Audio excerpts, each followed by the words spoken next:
Hi everyone, Liz here. Welcome back to my garden. In today's video, I'm going to be planting a new crepe myrtle tree in my backyard. And I'm also going to tell you, out of all the trees I had to choose from, why did I choose a crepe myrtle? And also, out of all the crepe myrtle trees I had to choose from, why I picked the Natchez white. So that's the area where my tree is going to go. And the reason why I so desperately need a tree there is because I need some privacy from that sky and all the power lines.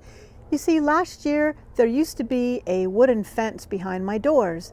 Because of a terrible windstorm, the fence fell down, and the people who owned the property behind my house put up that block wall instead. But while they were doing so, they also cut down some beautiful trees that were once there. I just feel so bare and exposed back here, so I definitely need to put a tree back up. One of the trees I was considering is called a Chinese pistache tree. It has beautiful leaves in the summertime, and in the fall it creates a beautiful orangey red show. However, that tree only grows about a foot a year. Too slow for me. I want something much quicker than that. The other tree was a jacaranda. That grows really fast, and it has beautiful purplish, bluish flowers in the summertime. Yeah, I know it's a mess, but I was going to take my chances. However, that tree gets so big, I think it would have grown too tall. My other choice was a redbud. They have the most beautiful flowers in the spring, and then in the fall, it also has beautiful fall leaves. However, just like the Chinese pistache, it grows way too slow. So that is why I chose the crepe myrtle tree. Now keep in mind that all crepe myrtle trees are not created equal. What I mean is, I have 2 crepe myrtle trees in my backyard already, and they grow different heights. I didn't know that. I wish I would have known that about crepe myrtle trees. This is my purple zoomy crepe myrtle tree, and that only grows 9 feet max. Had I known that, I probably wouldn't have chosen that crepe myrtle tree because I really wanted something bigger. And this crepe myrtle tree over here is a red dynamite tree. That grows about 12 feet tall. But as you can see, for here, I need something that grows much taller. So that's why I chose the white Natchez, because it grows super fast, about 5 feet a year. Let's face it, I'm 60 years old. I don't have 10, 15, 20 years for a tree to reach its mature height. I wanted something quick and instant. Call me impatient, but I wanted something to grow fast. Plus, it's beautiful in the summer and beautiful in the fall, and it has beautiful cinnamon colored bark. So that's why I chose the white Natchez crepe myrtle tree. Now, enough talking, let's get that baby in the ground.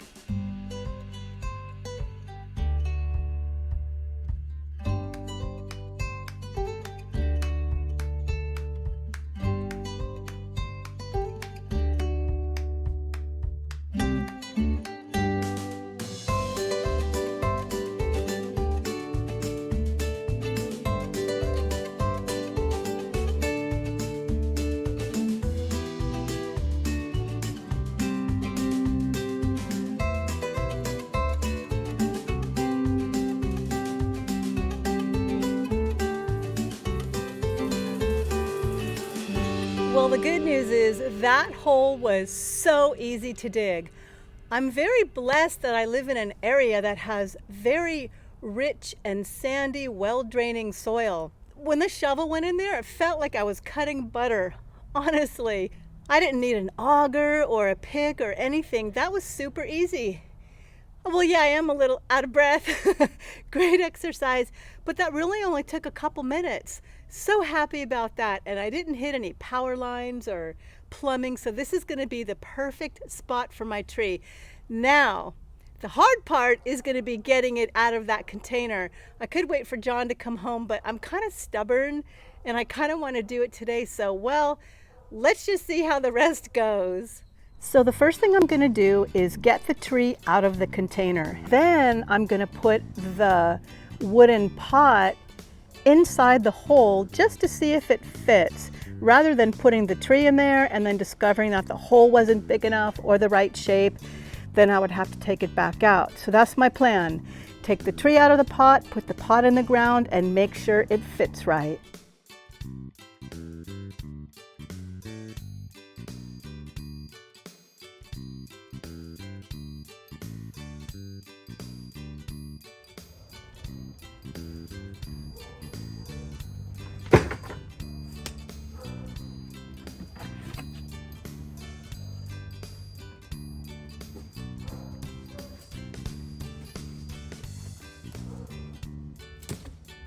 I didn't realize that the pot was going to come apart like that, but that's perfectly fine. This is a good indicator that the hole is deep enough. However, I'm going to dig just a little bit more over there in the front to level out the base. So that was very helpful to do it this way rather than just drop the tree in and then have to take it out.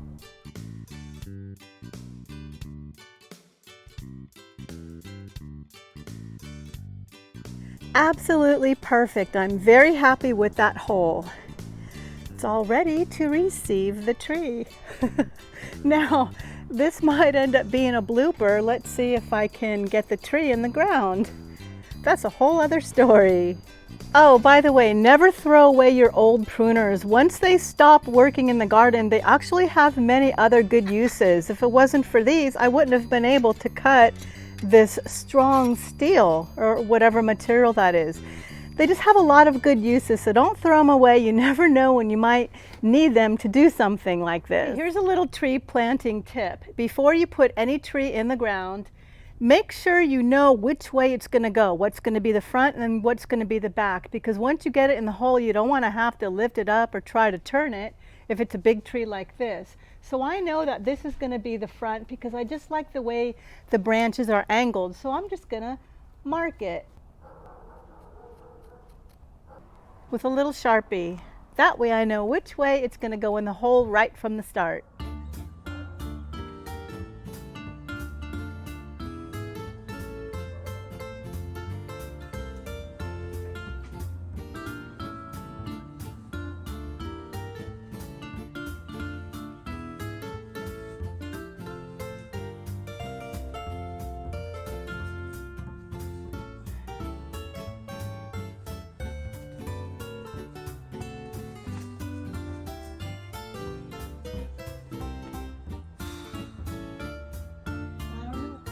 Might be biting off more than I can chew. Oh, that's heavy.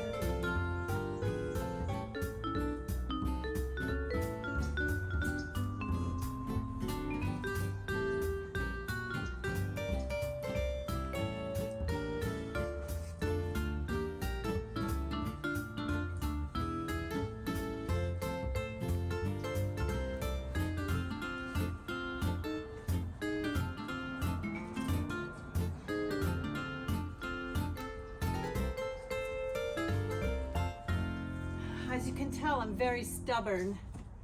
That's the Taurus in me. Yes, and I'm doing it. Oh yeah, baby, I'm gonna get this in there, no matter what it takes. Oh, yes. I'm so close. Oh.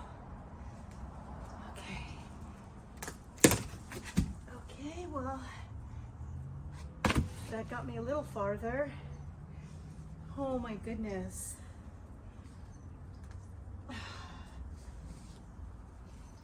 Okay.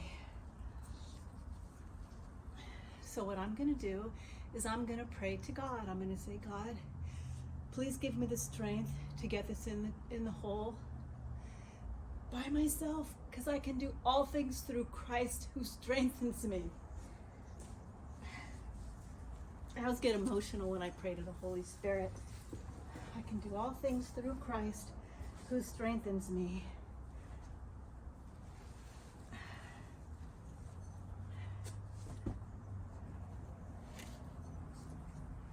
God will bless me with the wisdom and the strength, because God is so good. And when I get this in the hole, let this be a testimony to the goodness of God. For His glory, this tree is going to go in for His glory. Oh yeah. Praise be to God for His glory. Okay.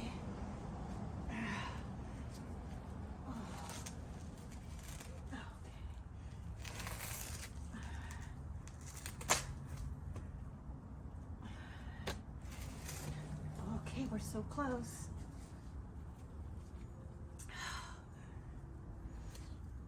Get this out of the way. Oh my goodness. Okay. Oh shoot. I can't believe I'm doing this. Oh crap. Oh my goodness. Oh crap. Okay. Okay. Oh. It's gonna come in. Here it goes. Here it goes. Here it goes. Oh. And there goes my camera. Okay. Okay. I'm alive, and my tree's alive.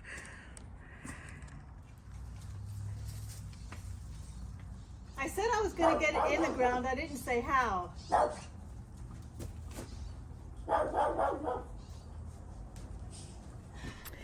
Okay, with God's help, I got my tree in the ground. However, it does need to be turned a little bit.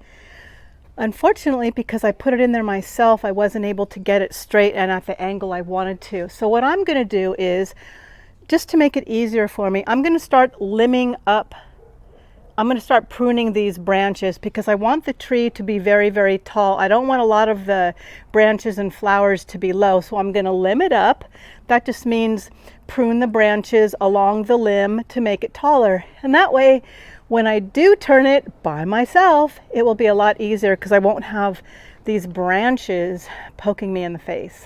Ta-da! It's the next day and my tree is in the ground and turned around, all limbed up and looking pretty. I wasn't able to turn it around myself, so my son came over and did that for me last night. But here it is. And just so you know, I did put some fertilizer in it around the roots, just some starter fertilizer to help promote new root growth. I don't want to fertilize it for flower growth because it's still too early in the season, but I didn't videotape that because it was late last night. Anyway, I hope you found this video fun and encouraging and maybe even helpful. Thanks for watching. Bye-bye.